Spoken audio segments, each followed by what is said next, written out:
So this is my new series. It's called Out of This World, or OOTW. It's my second non-GD series after conspiracy cases, and though it's difficult to predict what the future holds, I'm hoping this will also become a fairly regular feature on my channel. In this series, we'll be covering all things extraterrestrial. I have almost 15 episode ideas ranging from alien conspiracies, theory videos, informational videos about our universe, and some countdowns and top lists. For more information, check the description, and yeah, let's get into today's topic while I'll try to establish a general feel and theme for the series.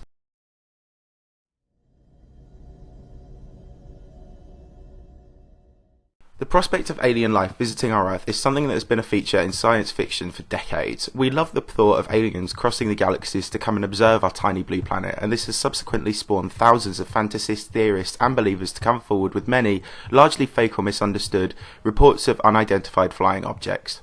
The term UFO has become synonymous with stereotypical sci-fi images of little green men in flying saucers, and so when sightings and encounters with unidentified aircrafts that defy explanation do emerge, it can be hard to take them seriously.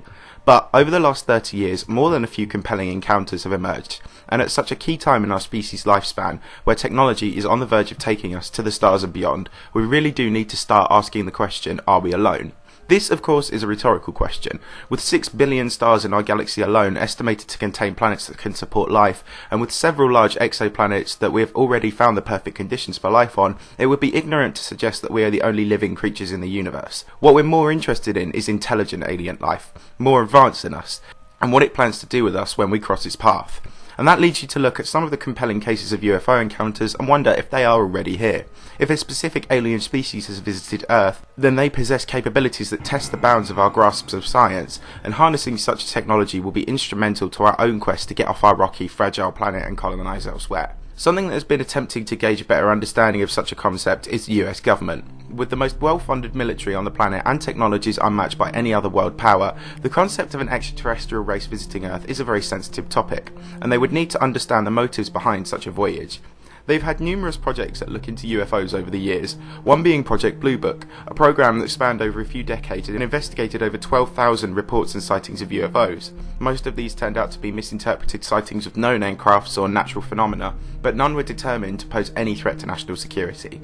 However, recently the government acknowledged funding publicly for the first time into a new generation of that project. The Advanced Aerospace Threat Identification Program was a program put forward by Senator Harry Reid, which used $22 million of funding to identify potential aerospace threats to the US, before being terminated due to more pressing needs for the cash in 2012. Though this sounds exciting, it should not be ruled out that any threat they could identify could be some sort of next-generation aircraft built in secret by a rogue foreign nation. The AATIP was run by Bigelow Aerospace, owned by Las Vegas billionaire Robert Bigelow, who has gone on record as saying that he is convinced that aliens have visited Earth before. And for the first time in human history, as of 2017, there may be solid grounds to suggest that he's not wrong. When the program was initiated, the AATIP encouraged pilots, who had previously not reported UFO encounters for fear of mockery, to come out and share their experiences. Dozens of military pilots came forward with stories that seemed to defy science, most involving crafts that can move at unbelievable speeds and follow a similar shape. It's difficult to find the stories credible with the stereotypical view of Martians, but if we open our minds, there are some truly unbelievable cases and encounters with unidentified aircrafts.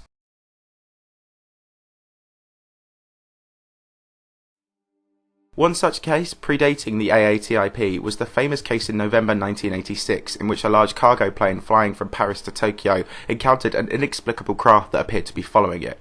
The plane was staffed by Captain Kenju Terauchi, who reported the incident to ground control.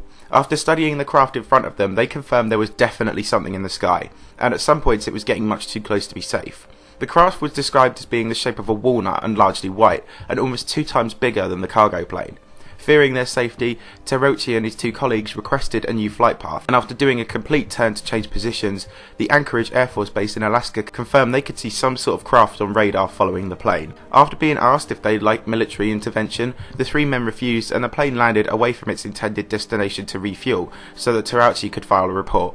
Later on, the FAA actually confirmed this as an unexplained encounter, but did not want speculation to be spread. Terauchi was, strangely, banned from flying for some years, and following this the CIA took the report away from the FAA. FAA Head of Accidents and Investigations at the time, John Callahan, desperately tried to bring more attention to the story for further funding, saying the CIA had actually told the FAA not to speak of the event. This never materialised, but a few weeks later a similar craft was spotted in the area, an encounter that also failed to receive media attention.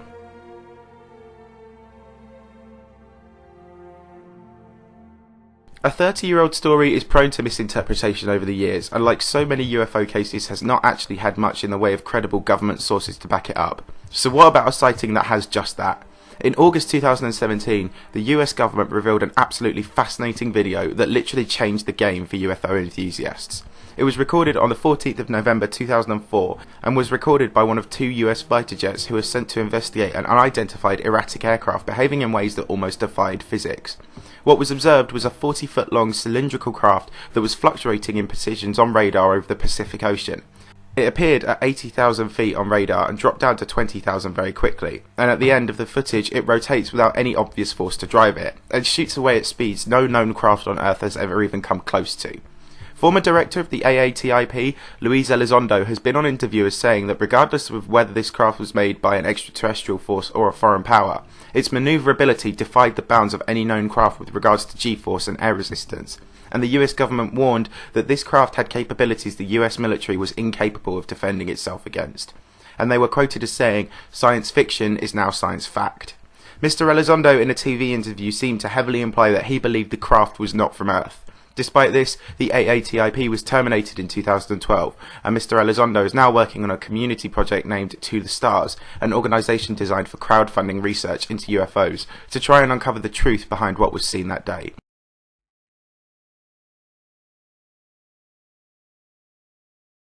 The 2 stories just mentioned are 2 in a vast ocean of stories, sightings and potentially alien encounters, but both are 2 of the most believable.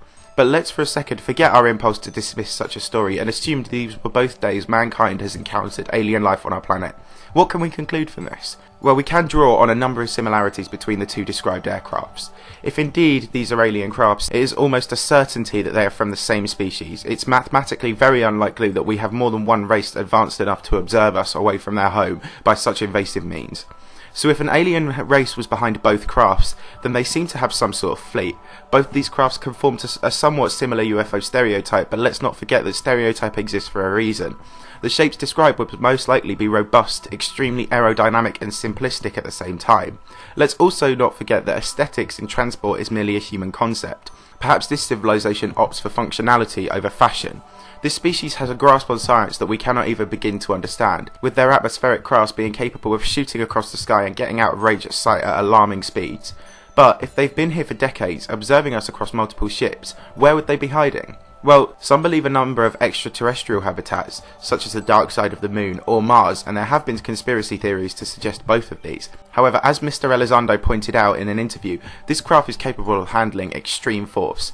Such force can be found at the unexplored depths of the ocean that we simply cannot reach, and with no more than 5% of our oceans explored, any number of ships and crafts varying in sizes could be hidden down there in the sunless depths of our oceans.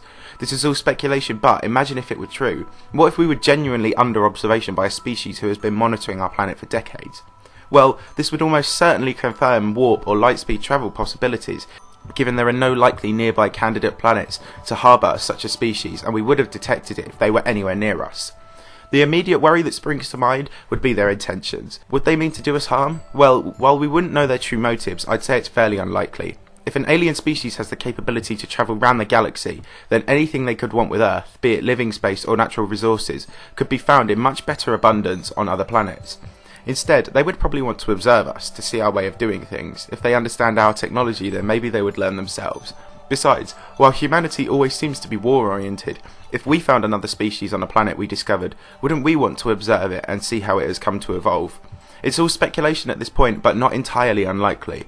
It would also be very easy to detect our presence in the universe if the species in question could detect radio waves, which it most likely can. I don't think it's too ambitious to think that, if indeed there are aliens, in the next 100 years we may have made some contact with them. There are a lot of questions that need answering, but for now it seems as if our bureaucratic big brother is purposely keeping us in the dark. Perhaps they know a lot more than we do, considering the AATIP was set up so inside intel would only be shared around a select few. Perhaps there is a lot more to these cases than we realise. Thanks for watching, and don't forget to leave a like and subscribe if you enjoyed. Tune in next time when we'll be exploring the concept of intelligent life elsewhere in the universe further, when we analyse compelling arguments that we may have discovered an alien civilization currently building a massive solar harvesting device about 1,400 light years away. What do you think of this series? It's very early days, so what should I change to make it better? I'd love to hear your thoughts, so be sure to whack them in the comments below. Thanks a lot guys, I'll see you all soon.